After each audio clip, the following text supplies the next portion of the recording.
Bem-vindos a mais um Semana que Acaba, Semana que Começa. A semana que terminou foi dominada mais uma vez por bancos centrais, ou melhor, pelas expectativas que o mercado tem de que estes bancos centrais possam começar a abrandar o aperto monetário que tem sido feito a nível global e a abrandar o ritmo de subida de taxas de juro. As yields voltaram a cair esta semana, continuaram a cair esta semana, se bem que nos últimos dias da semana recuperaram um pouco, e isto foi também bastante ajudado pelos tais bancos centrais, onde o Banco do Canadá diminuiu de 75 pontos que tem vindo a aumentar as taxas de juros para apenas 50 pontos. O Banco do Japão fez aquilo que era esperado, ou seja, continuar a controlar a taxa de juros a 10 anos nos 0% e a sua taxa de juros no dia-a-dia negativa, a única negativa do mundo, em menos 10. E o Banco Central Europeu também, como amplamente esperado, subiu 75 pontos base a sua taxa de juros, já são 2% de aumentos durante este ano 2022, mas a comunicação feita por Christine Lagarde foi tudo menos hawkish, foi bastante mais para o lado dovish, foi mais do que voltar a referir e a sublinhar bem que era para continuar a subir taxas de juros,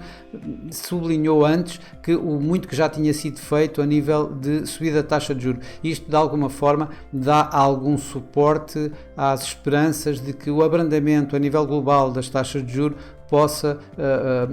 começar a renascer. Nos dados económicos, tivemos uma enxurrada de dados económicos. Começamos pelos PMIs, e os PMIs digamos que não foram bons, desde a Europa, os Estados Unidos, a Ásia, todos eles indicaram uma redução nas atividades económicas, e isto obviamente que dá razão àquelas esperanças de que os bancos centrais possam começar a abrandar o ritmo de aperto monetário. Mas por outro lado, o PIB contraria exatamente essas esperanças, já que praticamente a nível geral o crescimento económico foi, pelo menos os dados indicam que o crescimento económico foi um facto no terceiro trimestre deste ano. Isto desde os Estados Unidos, que aumentaram 2,6% o PIB, acima daquilo que era esperado, dos 2,4%, e depois de uma contração no primeiro semestre, divididos por dois trimestres, um de menos 0,6 e outro de menos 1,6. Na Europa, onde os receios são bem maiores sobre a possibilidade de uma recessão no curto prazo, também o que nós conhecemos dos PIBs regionais mostraram que o crescimento económico ainda se mantém. Na China, apesar de confinamentos, política de tolerância zero à Covid-19 e tudo isso, ainda assim o PIB também surpreendeu pela positiva e acima dos níveis que o mercado tinha estimado. Portanto, logo aí temos, digamos, a contrariar, digamos, as esperanças de que seja necessário um abrandamento na subida da taxa de juros. Mas, por outro lado, logo de seguida tivemos no setor imobiliário vários, digamos, boas razões para que isso possa ter que acontecer, nomeadamente com a venda de casas novas nos Estados Unidos a cair em setembro mais de 10%. Obviamente que tudo isto foi refletido nos mercados, que ainda assim acabaram de uma forma global positivos. Só a Ásia não acabou completamente positiva, na medida em que a China apresentou esta semana uma performance bastante negativa nas taxas,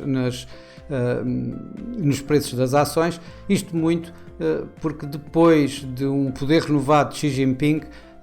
há receios de que ele possa controlar ou tentar controlar demasiado o setor privado, e isto está a afastar um pouco os investidores das ações na China. Portanto, tirando isso, a performance dos mercados asiáticos foi positivo. Na Europa foi positivo, terminaram cerca de 3,5% em ganhos esta semana, e nos Estados Unidos os ganhos durante a semana foram cerca de 5%. Cá em Portugal acompanhou-se a onda perfeita da Europa. O PSI 20 ganhou cerca de 3%, um pouco acima dos 3% e um pouco abaixo da média europeia, que andou à volta dos 3,5%, e a nível a nível individual tivemos a NOS que ganhou 7,9% este mês, esta semana, e a Navigator que perdeu 4,6%. Nas commodities ficaram, digamos, divididas entre alguma fragilidade do dólar que os suportava valorizações, e por outro lado há alguns receios de que uma recessão mais próxima possa continuar a ser, digamos, a pressionar a procura desde o petróleo a outras commodities em geral, e isto fez com que as commodities tivessem terminado praticamente, e agora refiro-me principalmente ao petróleo e ao ouro, praticamente aos níveis de que tinham começado a semana. No mercado cambial, a grande notícia foi o euro-dólar voltar acima da paridade, isto com as expectativas de que a subida de taxa de juro, principalmente no dólar, pudesse retirar este suporte ao dólar. Acabou por levar o dólar a perdas, e isso viu-se perfeitamente no euro, que voltou a subir acima da paridade, tal como disse. Por outro lado,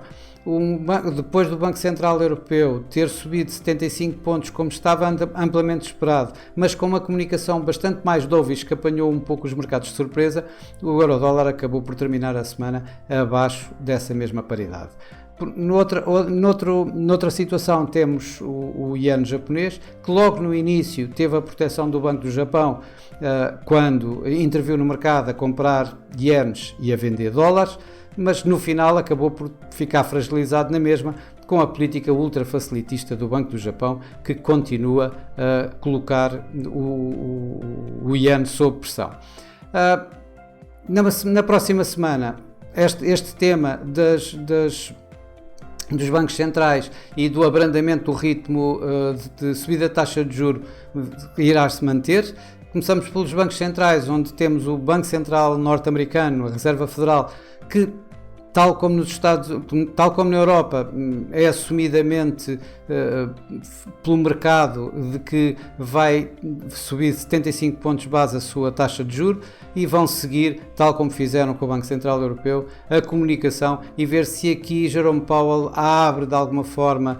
o véu sobre o que é que poderá acontecer em dezembro, isto quando se chegou a pensar que seriamente em dezembro teríamos 75 pontos base, e agora o mercado está a descontar mais os 50 pontos. No Banco de Inglaterra também temos uma reunião importante. A fragilidade com que a Libra teve a negociar ultimamente chegou a projetar que o Banco de Inglaterra pudesse eventualmente subir 1% a sua taxa de juros. Neste momento o mercado está mais inclinado para que sejam 50 pontos do que mesmo 75. Vamos ver isto numa altura em que temos um novo primeiro-ministro em cena, e que temos a Libra a voltar a negociar a níveis de há um mês atrás, aproximadamente, mais do que há um mês atrás, ou seja, recuperando daqueles mínimos perigosos onde tínhamos tido a Libra aqui logo a seguir ao plano fiscal lançado por Liz Truss. Por outro lado, o RBA, o mercado continua à espera que possa eventualmente voltar aos 50 pontos base na subida de taxa de juros, contrariando as tais expectativas de mercado de abrandamento de subida de taxa de juros, isto na medida que o mês passado tinha abrandado para 25 pontos, mas a semana passada a inflação conhecida do terceiro trimestre surpreendeu bastante em alta, o que pode colocar eventualmente o RBA de novo nos 50 pontos. Eu acredito que se mantenha ainda nos 25 pontos,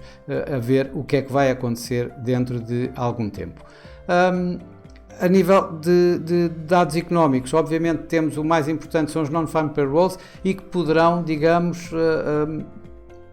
aqui mais uma vez fazer aumentar ou não as expectativas de um abrandamento do ritmo de taxa de juros, isto porque um bom número, ou seja, acima dos 200 mil novos postos de trabalho, provavelmente vai retirar essa esperança de que o ritmo de subidas de taxa de juros do Fed possa abrandar. Por outro lado, temos o ISM, que enquanto os Global PMIs normalmente têm vindo colocar as atividades económicas dos Estados Unidos em situação de contração. O mesmo já não acontece com o ISM, e o ISM normalmente é uma medida mais seguida pelo mercado que os Global PMI nos Estados Unidos. Portanto, aqui assim já se esses números do ISM se mantiverem acima da tal linha de 50, tanto no setor manufatureiro como no setor de serviços, provavelmente também aqui teremos a contrariedade de que possa se justificar a manutenção das subidas de taxa de juros dos Estados Unidos, como tem sido feito até agora. Teremos ainda resultados que têm tido uma grande oscilação ultimamente, e que de bons resultados passamos a maus resultados, de projeções para mais lucros passamos para projeções bastante escuras, digamos assim, para dizer o melhor. Isto foi o que aconteceu, por exemplo, com a Meta, foi o que aconteceu com a Amazon, e vamos ter esta semana mais uma série de situações que também podem ser assim, nomeadamente a PayPal, a eBay, a Moderna, mas também temos outras que podem continuar a dar suporte, digamos, aos mercados, como o caso da BP ou da Marriott Hotels and Resorts, por exemplo. Esta semana temos de ter em consideração que mudou a hora, mas nos Estados Unidos só mudará daqui a uma semana, pelo que esta semana temos que terem atenção que os mercados acionistas nos Estados Unidos abrem às 13h30 e fecham às 20h, e que a grande maioria dos dados macroeconómicos, nomeadamente os non-farm payrolls, que costumam sair às 13h30, vão esta semana sair às 12h30. Até lá, tenham bons negócios, uma boa semana, e daqui a uma semana cá estarei novamente. Até lá!